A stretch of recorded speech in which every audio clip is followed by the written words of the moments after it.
Hello student, welcome to a class. हम कर रहे हैं F I BCom first semester. आज हम कर रहे हैं चैप्टर 2, जिसके हम एमसीक्यूज कर रहे हैं। चैप्टर का नाम है accounting standard 2, valuation of inventory, जिसे हम स्टॉक भी कहते हैं। चैप्टर 1 का एमसीक्यूज हमने ऑलरेडी बना दिया है। यहाँ देखो आई बटन आएगा, वहां भी चेक करें। नीचे डिस्क्रिप्शन में भी सारे वीडियो के लिंक है, उसको भी चेक करें। और पूरा वीडियो विदाउट स्किप करके एंड तक देखें, तो इसके एमसीक्यूज आपको आसानी से आ जाएंगे। और बच्चों, हमारे चैनल को प्लीज सब्सक्राइब करें। और हमारे चैनल को आप गूगल में भी सर्च कर सकते हैं @इमरान सर अकाउंट की क्लास। तो आज जो हम कर रहे हैं एमसीक्यू चैप्टर 2 का, इन्वेंट्रीज का।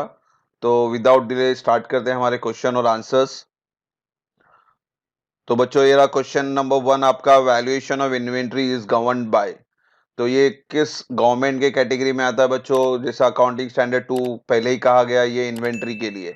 अकाउंटिंग स्टैंडर्ड 1 हमने पहले किया था। अकाउंटिंग स्टैंडर्ड 1 है disclosure of the accounting.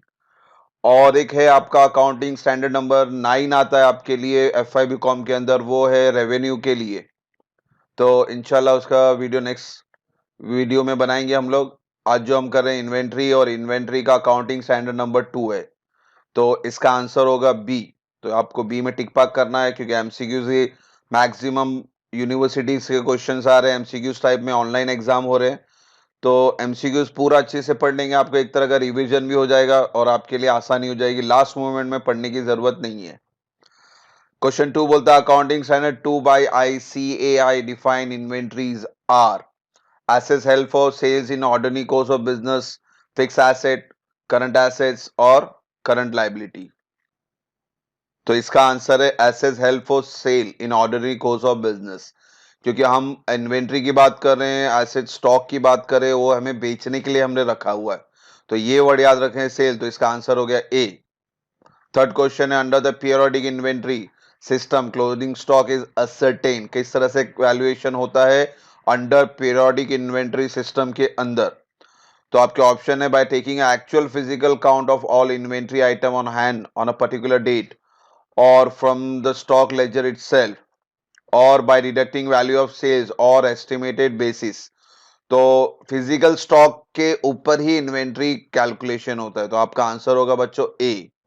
Next question है, for according to accounting standard 2 by ICAI inventory covers.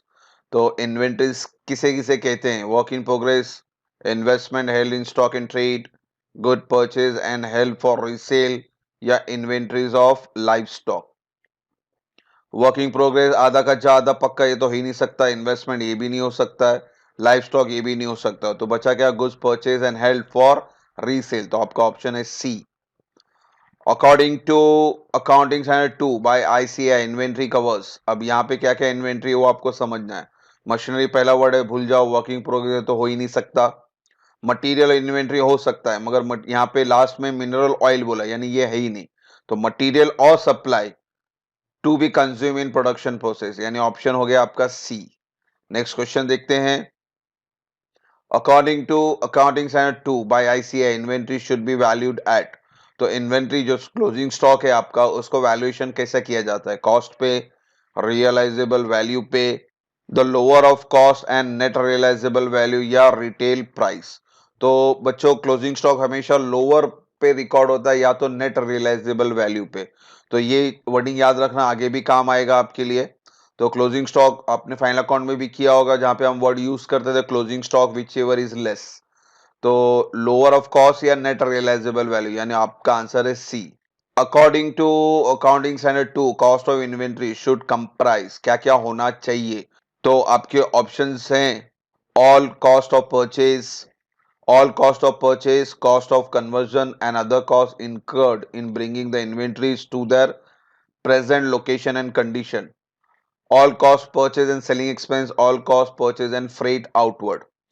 तो पहली बात, तो क्लोजिंग स्टॉक में आप ऑफिशियल या सेलिंग एक्सपेंस तो इंक्लूड करते ही नहीं है। तो ये सेलिंग एक्सपेंस और फ्रेट आउटवर्ड सेलिंग एक्सपेंस ही है दोनों, तो ये तो चले गए। ऑल कॉस्ट ऑफ परचेज ही खाली नहीं चाहिए रहता है क्लोजिंग स्टॉक के टाइम पे। कॉस्ट ऑफ कन्वर्जन, यानी उस स्टॉक को कन्वर्ट करने के लिए क्या खर्चा आया।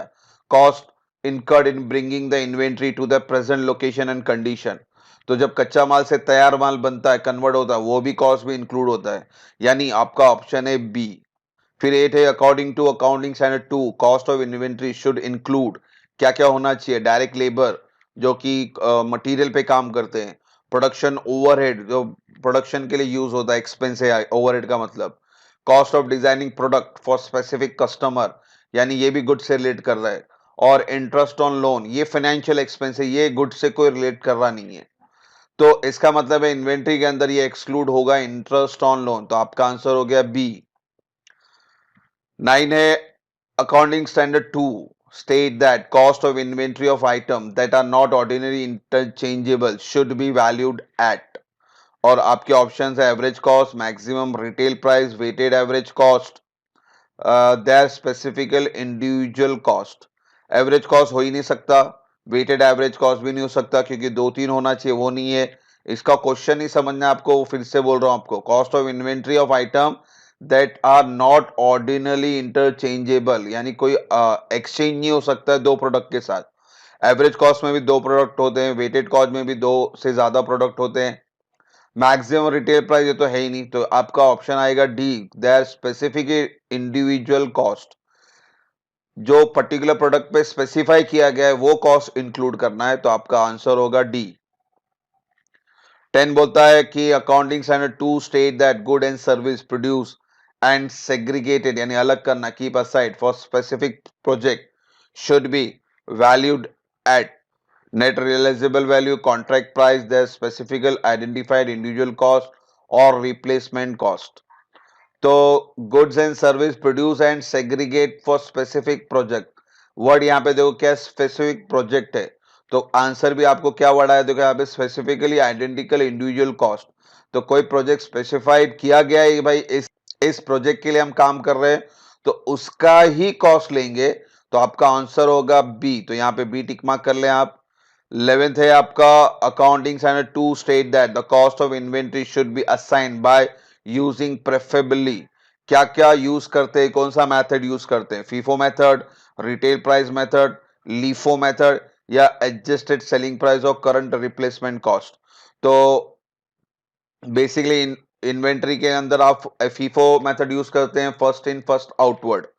इसके ऊपर पूरा टॉपिक भी है, चैप्टर नंबर 3 आपका इन्वेंट्री वैल्यूएशन या स्टॉक वैल्यूएशन करके, इसके ऊपर पूरा वीडियो हमने बनाया, आपके पास आपके ऊपर आई बटन भी है, वहां चेक कर सकते हैं। डिस्क्रिप्शन में भी फीफो के ऊपर पूरे सम मैंने दिए हुए हैं, प्रैक्टिकल सम, वहां से भी आप चेक कर सकते हैं।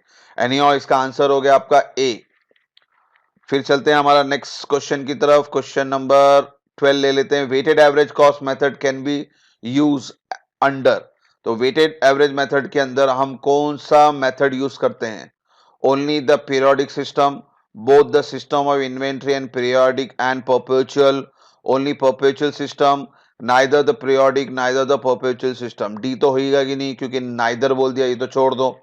ए only periodic system of inventory, ये भी गलत है, क्योंकि पीरियोडिक सिस्टम खाली नहीं चाहिए इसके अंदर दोनों है, बोथ द सिस्टम इन्वेंट्री, जो पीरियोडिक मेथड और परपेचुअल मेथड है, तो खाली पीरियोडिक से भी काम नहीं चलेगा, खाली परपेचुअल से काम नहीं चलेगा, दोनों होना चाहिए वेटेड एवरेज कॉस्ट के लिए, तो आपका आंसर हो गया बी।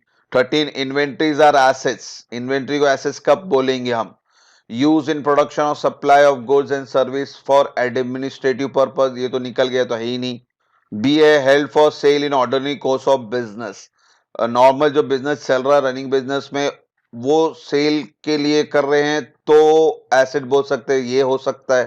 फिर है held for long term capital appreciation, long term के लिए तो स्टॉक होता है नहीं, यानी ये ऑप्शन तो लग ही नहीं रहा मुझे। D in the process production of sales, process of production है, ये तो ये भी नहीं हो सकता। डी ऑप्शन है in the process of production of sales, यानी गुड्स प्रोड्यूस करने का जो प्रोसेस है, यानी स्टॉक से रिलेट कर रहा है, यानी ये भी हो सकता है। फिर ई है in the form of material to be consume in the production process, material consume है, यानी ये भी हो सकता है।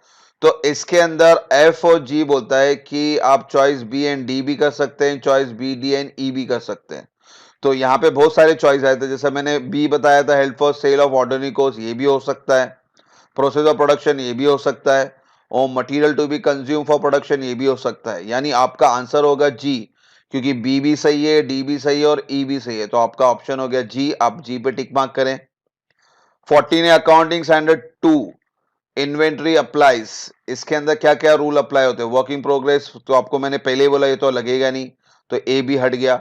बायोलॉजिकल एसेट्स, ये भी नहीं लगेगा, तो यानी नन ऑफ द अबव ही करना पड़ेगा क्योंकि तीनों ही एप्लीकेबल नहीं है, तो आपका ऑप्शन हो गया डी। 15 बोलता है विच of the following is not part of a inventory. तो इन्वेंट्री का कौन से पार्ट नहीं है इसके अंदर? फिनिश गुड्स, ये भी इन्वेंट्री है। रॉ मटेरियल, ये भी इन्वेंट्री है। वर्क इन प्रोग्रेस, ये भी इन्वेंट्री है। स्पेयर पार्ट ऑफ मशीनरी, ये तो एसेट्स की बात कर रहा है, यानी ये ऑप्शन नहीं है, तो आपका आंसर हो गया सी। 16 बोलता है inventory should be generally valued at lower of cost और डैश। तो क्लोजिंग स्टॉक जो हम रिकॉर्ड करते हैं लोअर ऑफ द कॉस्ट तो करते हैं, और एक चीज जो सम के स्टार्टिंग में बताया था मैंने, वो था आपका नेट रियलाइजेबल वैल्यू, यानी डायरेक्टली आपको समझ में आ रहा है डी ऑप्शन है, तो डी लिख लेते हैं। 17 net realisable value is, net realisable value क्या है? Estimate selling price plus cost of completion, estimate selling price less cost of completion, या estimate selling price in ordinary course of business less cost of completion less selling expense. ये ordinary course of business के अंदर ही काम आता है, यानी normal running business में काम आता है, यानी ऑप्शन होगा आपका सी। तो 17 का आंसर हो गया सी। अब चलते हैं क्वेश्चन 18 ले लेते हैं। 18 बोलता है estimate selling price in ordinary course of business less estimated cost of completion and estimated selling price cost is termed as.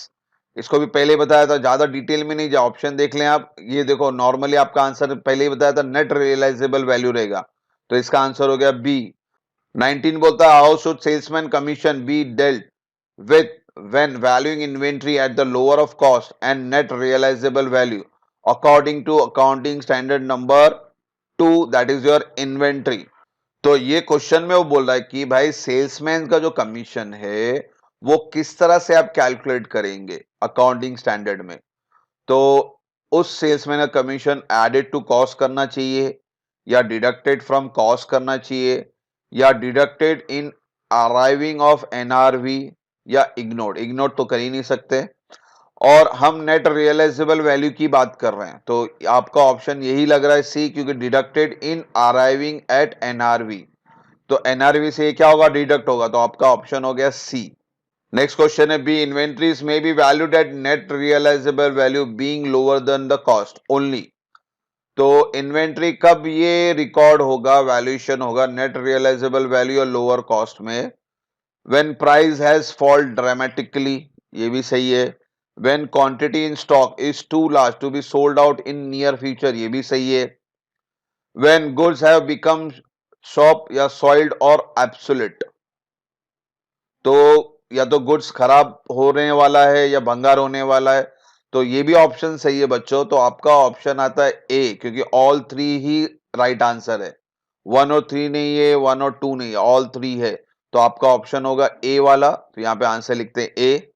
Question 20 बोलता है the cost of inventory should include, क्या क्या इंक्लूड होना चाहिए? ओनली कॉस्ट ऑफ परचेज, गलत बात। Only cost of purchase and cost of conversion, ये भी गलत बात।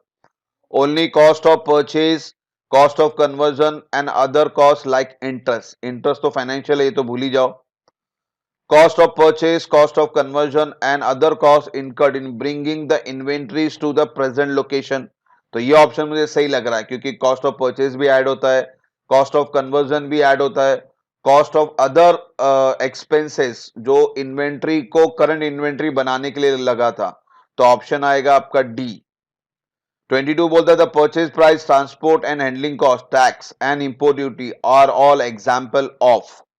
तो आपको समझना है कि ये चारों जो एक्सपेंस के नाम है, ये एक्सपेंस किस एग्जाम्पल में फिट बैठेंगे?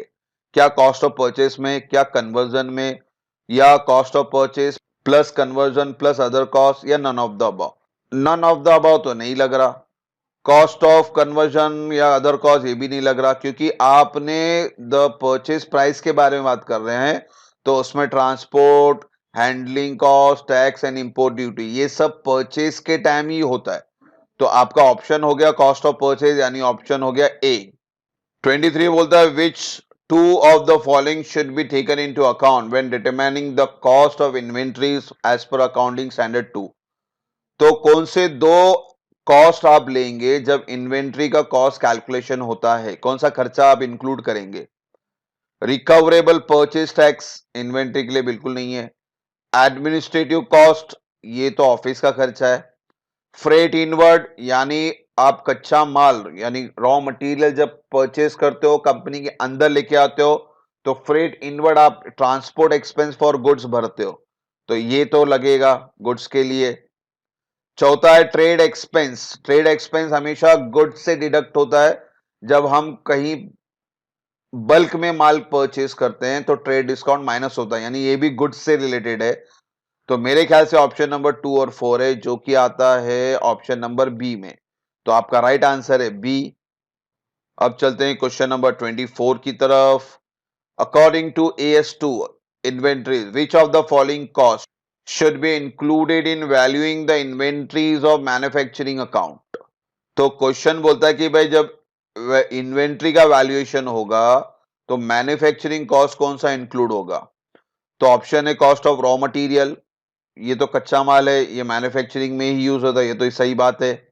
डायरेक्ट लेबर, ये भी कच्चे माल के लिए रिलेट करता है, ये भी सही है।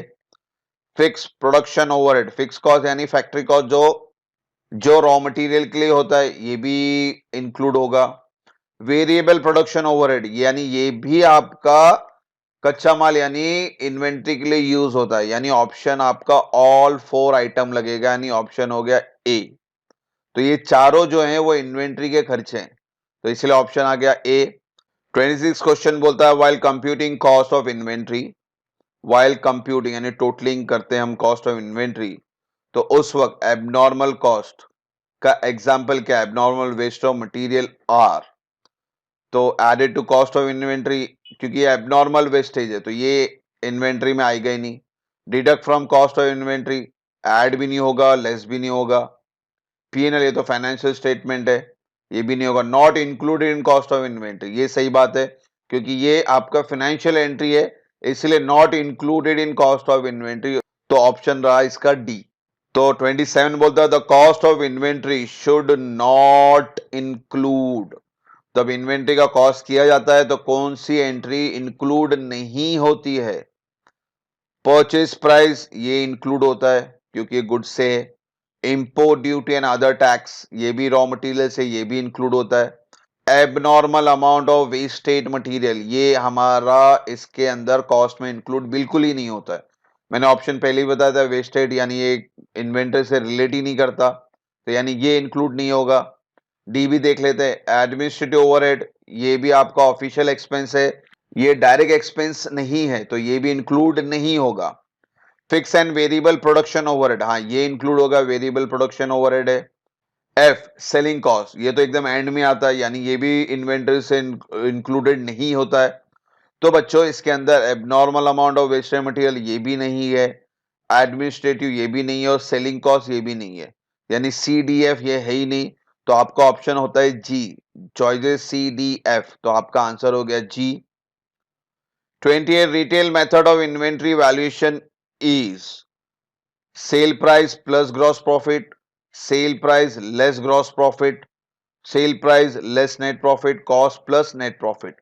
तो ये फॉर्मूला बच्चों आपको इसको याद करना पड़ेगा, रिटेल मेथड ऑफ इन्वेंट्री।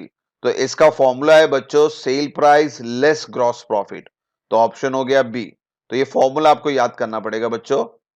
फिर 29 बोलता है कि भाई AS2 required that financial statement should disclose, क्या डिस्क्लोज करना चाहिए? द अकाउंटिंग पॉलिसीज या total carrying amount of inventories, दोनों ही डिस्क्लोज करना चाहिए ईमानदारी के तौर पर। तो आपका ऑप्शन आएगा सी, जिसमें ए और बी दोनों कंटेंट है, तो यहां पे आंसर हो गया आपका सी। तो ऑब्जेक्टिव को स्लोली आप पढ़ें, उसको देखिए, उसको समझने की कोशिश करें। अब चलते हैं नेक्स्ट क्वेश्चन की तरफ। क्वेश्चन 30 बोलता है कि भाई on 31 March 2013 inventory code AXN 205 had 1000 item in inventory.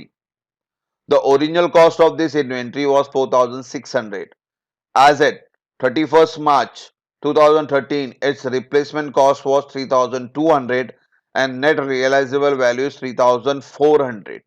Which value should be used in account on 31st March 13 as per AS2? तो बहुत सारा इन्होंने डिटेल दिया हुआ है, मगर हमारा जो टारगेट है ना इन्वेंट्री के अंदर वो रहता है नेट रियलाइजेबल वैल्यू। तो सब पढ़ने की जरूरत नहीं। तो नेट रियलाइजेबल वैल्यू 3400 है। तो जो आपका ऑप्शन आएगा सी रहेगा, नेट रियलाइजेबल वैल्यू 3400। तो ऑप्शन डायरेक्टली लिखते हैं सी। तो पूरा डिटेल ऐसा लंबा रहेगा ना, तो उसमें एक शॉर्टकट वर्ड रहेगा, उसको समझना पड़ेगा आपको। तो जैसे मैंने आपको स्टार्टिंग बोला, इन्वेंट्री में लोअर कॉस्ट पे रिकॉर्ड करते हैं या तो नेट रियलाइजेबल वैल्यू पे। तो यहाँ पे net realisable value 3400, option C हो गया। 31 बोलता है company determine the following value of its inventory as of an of its physical year.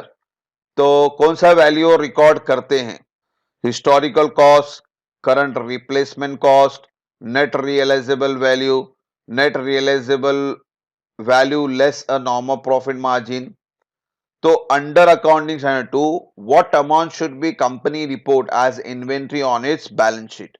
जैसे कि मैंने आपको पहले ही कहा था, हमेशा इन्वेंट्री के अंदर नेट रियलाइजेबल वैल्यू लेते हैं, जो कि 1,80,000। तो आपका ऑप्शन क्या बना बच्चों? ए। 32 बोलता हूं 31 मार्च 13 stock consist of 1500 unit of raw material. यहां पे यूनिट है, किलो है, जिसको हम केजी वगैरह बोलते हैं। तो 1,500 यूनिट है आपके पास कच्चा माल, जो कि परचेज किया गया था 8 रुपए ईच के हिसाब से। But the unit price of the item has fallen to ₹7, यानी अब उसका आज के तारीख में भाव गिर गया 7 रुपया। The price reduction is feared to be permanent. The firm has already decided that if the price reduction lasts longer than 6 months, it will reduce the sale price of the finished goods from 12 to 11. The question है हमारा, the value of closing stock is। तो ये पूरा पंचायत नहीं, क्योंकि अगला हिस्सा जो इसके अंदर है सेल्स का है, वो हमें उसकी तो जरूरत ही नहीं है। हमें हमें क्लोजिंग स्टॉक ढूंढना है। तो हमने जब स्टॉक परचेज किया था 1,500 यूनिट, उस वक्त आपने कितना रुपया भरा था बच्चों? 8 रुपया। तो हम जब रिकॉर्ड करते हैं अपने बुक में यानी क्लोजिंग स्टॉक, तो वो अपना ओरिजिनल फिगर पे रिकॉर्ड करते हैं। तो सिंपल वे, 1,500 को 8 से मल्टीप्लाई कर दो, तो वो आंसर आता है 12,000, यानी आपका आंसर हो गया सी। 33 बोलता है के is antique dealer, his inventory include N ancient clock which cost 15,800. Kareem expect to spend 700 on repairing the clock, which will mean that he will be able to sell it for rupees 26,000. At what value should the clock be included in Kareem inventory? तो करीम के closing stock में आप कौन सा value record करेंगे? 15,800 या 26,000, जो directly समझ में आ रहा है। तो इन्वेंट्री के लिए क्या होता है कि हमने कितने में खरीदा था, या हमारे पास ये वैल्यू कितने की पड़ी हुई है। तो इसका जो वैल्यू, एक्चुअल वैल्यू 15,800 ही है बच्चों। करीम बोलता है कि मैं खर्चा करूंगा 700, तो मैं बेचूंगा 26,000 पे। खर्चा हुआ ही नहीं है, ये सोच रहे हैं खाली, और सोचने के बाद बेच रहे हैं, यानी अभी भी बेचने के बारे में भी सोच रहे हैं, बेचा नहीं है आपने। तो जो क्लोजिंग स्टॉक का एक्चुअल वैल्यू कितना बनेगा बच्चों? 15,800। तो आपका ऑप्शन रहा बी। क्वेश्चन 34 बोलता है E limited dealer in second hand car has the following 5 vehicle of different model and make in the stock at the end of the financial year 2012 and 2013। तो ये भाई साहब के पास कार है बहुत सारे, होंडा, महिंद्रा, मारुति एक्सेट्रा। इनका कॉस्ट का फिगर दिया हुआ है और इनका नेट रियलाइजेबल वैल्यू दिया हुआ है। तो आपको यहां पे क्वेश्चन बोला है कि द क्लोजिंग स्टॉक आपको ढूंढना है सिंपल वे में। और क्लोजिंग स्टॉक ढूंढने का फॉर्मूला याद है, कॉस्ट और net realisable value whichever is less, यानी जो लोअर होगा उसको इंक्लूड करना है। तो कॉस्ट होंडा का है 90/95, विच एवर इज लेस यानी 90, तो 90 इंक्लूड करेंगे। फिर महिंद्रा में विच एवर इज लेस 1,15,000 यानी 90 प्लस 1,15,000। मारुति में 265 छोटा है, तो 90 प्लस 1,15,000 प्लस 265। फिर मारुति 800 में 1,00,000 छोटा है, यानी 90 प्लस 115 प्लस 265 प्लस 1,00,000। फिर जेन में 2,00,000 छोटा है, यानी आपको जो छोटे छोटे फिगर है वो लेने, 90 प्लस 115 प्लस 265 प्लस 1,00,000 प्लस 2,00,000। तो जब ये लोअर वाला फिगर आप प्लस करेंगे तो आपका आंसर आता है 7,70,000, यानी आपका आंसर रहा यहाँ पे ऑप्शन नंबर बी। अब चलते हैं नेक्स्ट क्वेश्चन की तरफ। ये हमारा लास्ट पेज है क्वेश्चन का बच्चों। 35 क्वेश्चन बोलता है be limited incurred the following cost, find out the cost of purchase. तो इसके अंदर आपको कॉस्ट ऑफ परचेज ढूंढना है, क्या इंक्लूड कर सकते हैं, क्या इंक्लूड नहीं करेंगे, वो आपको समझना है। परचेज प्राइस ऑब्वियसली इन्वेंट्री में तो आएगा। टैक्स एंड ड्यूटीज ये भी इंक्लूड होता है आपका। ट्रांसपोर्ट कॉस्ट ये भी इंक्लूड होता है आपका। जनरल एडमिनिस्ट्रेटिव एक्सपेंस ये ऑफिशियल खर्चा है, ये इन्वेंट्री से रिलेट नहीं करता है। यानी आपको 2.5 लाख प्लस 25 प्लस 3,750 यानी तीनों प्लस करना है। तो ये तीनों जब आप प्लस करेंगे तो आपका आंसर आता है 2,78,750 यानी ऑप्शन रहा सी। 36 find the cost of inventory of XYZ limited under retail method. तो यहाँ पे आपको कुछ कैलकुलेशन करना पड़ेगा। सेलिंग प्राइस दिया हुआ 37,50,000, gross profit 25% on sales, security cost 1,25,000, इससे कोई लेना देना नहीं, सिक्योरिटी कॉस्ट से कोई लेना देना नहीं आपके गुड्स से। तो इसके तो कंफ्यूजन के लिए दिया, इसको तो भूल ही जाए आप लोग। आपका ऑप्शन है 830, फिर 937, फिर 750 एंड 625। तो आपको कैलकुलेशन करके ही पता चलेगा कि आपका आंसर क्या है। तो क्वेश्चन को समझे, सेल्स है 37,50,000। तो यहाँ पे देखो वर्किंग नोट बनाया है मैंने, परसेंटेज के हिसाब से सेल्स 1,25,000 होगा, क्योंकि ग्रॉस प्रॉफिट क्या बोला 25%। तो cost plus gross profit is equal to sales, ये आपका नॉर्मल कैलकुलेशन होता है। तो उन्होंने ग्रॉस प्रॉफिट बोला है 25% ऑन सेल्स, तो सेल्स होगा 125, ग्रॉस प्रॉफिट 25, तो ऑब्वियसली बच्चों कॉस्ट क्या रहेगा 100%। तो 125% जो है उसका फिगर है 37,50,000। आपको सिर्फ ये 100% का फिगर ढूंढना है, ये कितना होगा। तो इसको हम क्रॉस मल्टीप्लाई बोलते हैं, यानी 37,50 इंटू 100 डिवाइड बाय 125। देखो यहाँ पे बताया मैंने 37,50 इंटू 100 डिवाइड बाय 125, तो आपका आंसर आता है 30 लाख। तो आपका ऑप्शन रहा ए, 30 लाख, ए पे टिक मार्क कर दें। तो लास्ट क्वेश्चन है हमारा 37, ascertain the realisable value of inventory of K limited from the following figure. आपको यहाँ पे नेट रियलाइजेबल वैल्यू ढूंढना है इन्वेंट्री का, तो कितना आपको पैसा मिलने वाला है वो ढूंढना है आपको। तो सेलिंग प्राइस 20 लाख, अच्छी बात है, 20 लाख में बेच दिया हमने। अब उस पर खर्चा क्या हुआ, cost of completion of the product, यानी 3 लाख खर्चा हुआ, ये माइनस करना पड़ेगा आपको इसमें से। सेलिंग कॉस्ट ये भी इन्वेंट्री से रिलेट करता है, ये भी माइनस करना पड़ेगा। एडमिनिस्ट्रेटिव ओवरहेड ऑफिशियल खर्चा, ये गुड्स से कोई लेना देना नहीं है इसका, तो ये 4 लाख को आपको माइनस नहीं करना, आपको सिर्फ कितना माइनस करना है बच्चों, 3 लाख और 2 लाख। तो 20 लाख में से आपको टोटल 5 लाख माइनस करना है, तो आंसर कितना आता है बच्चों 15 लाख, यानी ऑप्शन रहा हमारा बी। तो इस तरह से आज हमने सेकेंड चैप्टर खत्म किया, वैल्यूएशन ऑफ स्टॉक का या वैल्यूएशन ऑफ इन्वेंट्री का। एमसीक्यूज हमारे 2 चैप्टर पे बन गए, चैप्टर 1 और चैप्टर 2। इंशाल्लाह नेक्स्ट वीडियो नेक्स्ट एमसीक्यूज पे बनाएंगे, यानी चैप्टर नंबर 3 के ऊपर। होप सो यहां तक कोई डाउट ना हो। Thank you for watching the video, God bless you.